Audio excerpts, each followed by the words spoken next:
दीगर मुरादाबादी शायर तो जबरदस्त थे ही, लेकिन उनकी तौबा उससे भी लाजवाब थी। तौबा तो लाखों लोग करते हैं, लेकिन जिगर जैसी तौबा लाखों में किसी को नसीब होती है।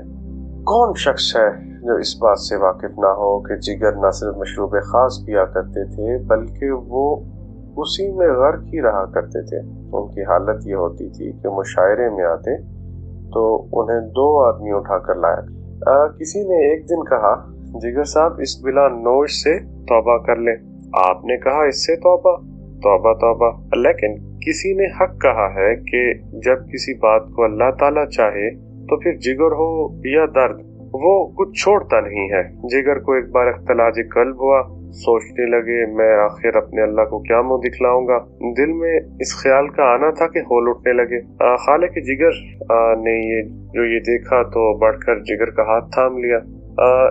ये वाकया कि जिगर को जब ख्याल आया कि अल्लाह ताला को क्यों कर मुंह दिखलाऊंगा, उन्होंने हिदायत के लिए अल्लाह वालों की तलाश शुरू कर दी। जहन में बस ये था कि मुझ जैसे शख्स को हिदायत हो सकती है, आखिर कैसे हो सकती है। उन्हीं दिनों जब हिदायत का सफर आगाज हुआ, उन्होंने तड़प कर ये शेर कहा, अब है रोजे हिसाब का धड़का, पीने को तो बेहिसाब पी ले।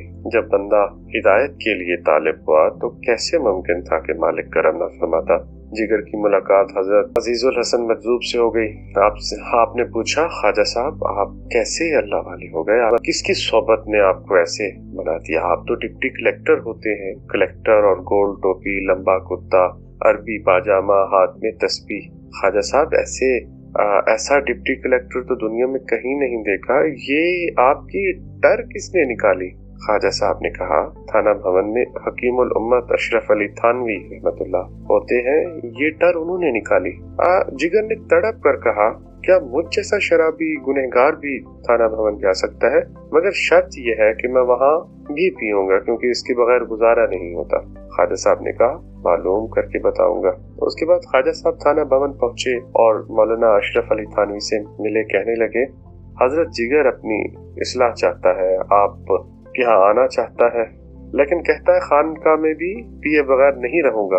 मौलाना हंस पड़े और कहा, जिगर से मेरा सलाम कहना और कहना कि अशरफ अली उनको अपने घर में ठहराएगा, क्योंकि खानका एक कौमी इदारा है। मैं जिगर को अपना मेहमान बनाऊंगा, क्योंकि जब अल्लाह के रसूल रसूलुल्लाह सल्लल्लाहु अलैहि वसल्लम अपने मकान में मेहमान बनाते थे तो अशरफ अली एक गुनहगार मुसलमान को क्यों ना बनाएगा जो अपने इलाज और इस्लाह के लिए आना चाहता है। ख्वाजा साहब ने जाकर जिगर को बताया तो वो बेइख्तियार रोने लगे। हम जैसे भी समझते थे कि अल्लाह वाले हम गुनहगारों से नफरत करते होंगे, लेकिन अब पता चला कि वो किस कदर वसीउल कलब होते हैं। बस जिगर थाना भवन पहुंच गए और अर्ज की, या हजरत अपने दस्ते मुबारक पे तौबा करवा दीजिए और 4 बातों की दुआ कीजिए।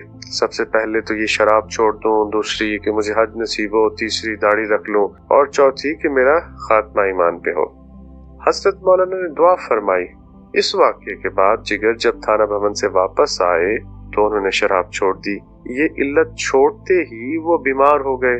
बहरहाल कौमी अमानत थे, बड़े शायर को हराम मच गया। डॉक्टरों के बोर्ड ने आपका मुआयना किया और कहा, जिगर साहब थोड़ी सी पी लीजिए ताकि जिंदा रहे।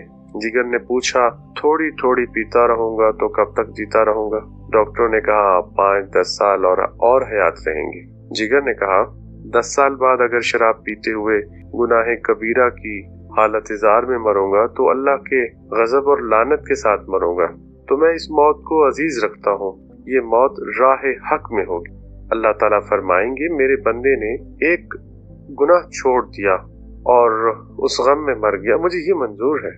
जिगर ने फिर शराब नहीं पी। उसके बाद आप बिल्कुल अच्छे हो गए। फिर जब हज को जाने लगे तो पूरी एक मुश्त भर दाढ़ी रख ली। आप कहते थे, कैसे दाढ़ी रखूं, आखिर रोजा रसूल पे क्या मुंह दिखलाऊंगा, सो दाढ़ी रख ली। उसके बाद हज पे चल दिए। ये थी जिगर की तौबा। ऐसी तौबा की तौफीक किसको नसीब होती? कुरान पाक इस बारे में फरमाता है, जो अल्लाह से हिदायत चाहता है अल्लाह उसे हिदायत जरूर